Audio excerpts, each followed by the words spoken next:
What's up everyone? Welcome back sa akin channel. Ako pa rin ang inyong ahinting Bisaya. So simula sa kabundukan, dadalhin ko na naman kayo dito, tayo na may gagala dito sa mga katubigan. So ito yung napakagandang napakagandang ilog po dito sa Norsagaray. Kasi itong Norsagaray ay sagana po talaga sa mga tourist spot. Napakagandang mga tanawin po dito. Ngayon ito naman mayroon po tayong napakalinaw po na ilog dito. So ito naman ay nandito po, ito po yung Norsagaray River po siya. Sa ngayon, nandito po tayo sa kinakatayuan ko. Ito po ay nasa Canyacan River. Itong harap mismo, ito po ay binuksan po namin ng farm lot. O diba? Magkakaroon ka na ng sariling farm lot. Magkakaroon ka pa ng unlimited na river na ligo. Pwede ka mamingwit dito. Kahit araw-araw ka pa. Kahit maghapon ka pa magtampisaw po dito. So pwede din po kayo magtayo ng kagaya nito ng mga cottage. O diba? O ayan, diba? Nagtayo lang sila, nilagyan lang nila ng lamisa, ng mga upuan. So extra income na agad araw-araw. So ganun din po. So pwede nyo rin gawin yan. So ito yung simula dyan, dito sa may bato na yan. Yan. Paikot po yan. Dito po yan. Ito po yung farm lot namin. Patag po siya. Mayroong part po dito na overlooking. Ito naman ay kakalsadahan. So lahat naman ng mga property na binubuksan namin is ready to use na siya. Pwede mo na siya gamitin after mapulipid mo yung down payment. Yan.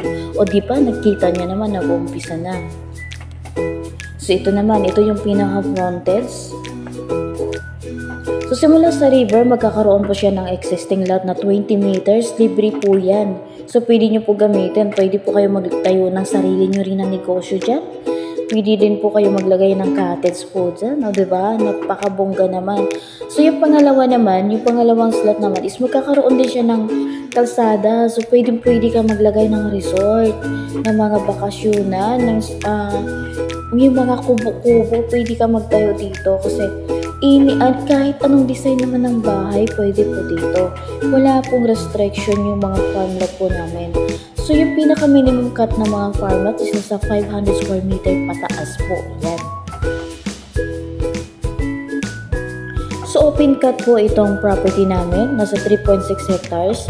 Pwede ka po mag-cut ng 500 square meter pataas. Hanggang ilan ang kaya mo. Kung gusto mo, pwede mo na kunin lahat yung 3.7 hectares. Yun. So, wala pong requirements. Valid IDs lang. Hindi na naman ini-interview kung anong mayroon ka, kung anong may trabaho ka. Importante, kayang-kaya mong bayaran yung i-avail mo na lote dito. So, pag nakapag 20% ka na, yan, pag napulipid mo na yung 20% na down payment, pag nalagyan na siya ng mga muhon, pwede mo na siya gamitin. Pwede ka na magbakod. Pwede ka na maglagay ng mga kubo. Pwede ka na magnegosyo. Pwede ka na magbakasyon. O diba? So, pwede po magtanim, mag-alaga ng mga hayop. Yan. So, unlimited po yung income dito. Ikaw po yung masusunod kung ano klaseng ilalagay mo sa lote mo. Pwede ka magtayo ng kubo or kahit ano. Pwede ka maglagay ng White Castle dyan. O diba, bongga?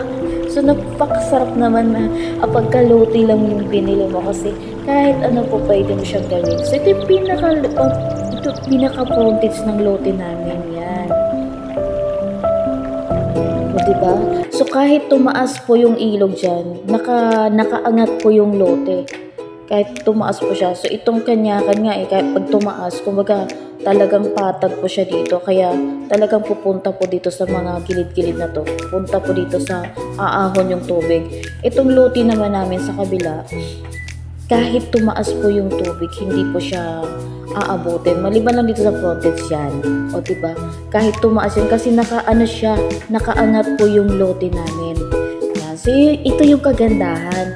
So pagka gusto mo mag-avail, mag-reserve ka na, hindi na dapat pinapatagal yan. 2,000 lang per square meter. O diba? Bonggang-bongga. Napakalapit lang po nito. 15 minutes drive lang simula sa National Highway. I-search mo lang po Canyacan Rivers. Dito ka talaga dadalhin ng cellphone mo. Cellphone talaga. Dito ka talaga i-locate. So napakadali lang nito hanapin. So Kapag gusto mo mag-avail, ayan po, mag-comment ka po dyan sa baba, mag-message ka po, pwede ka mag-connect sa aking Facebook account, pwede ka rin tumawag sa aking mga numero, ayan. So sa lahat po ng mga nag-avail, shout out po, thank you so much, God bless po sa inyong lahat.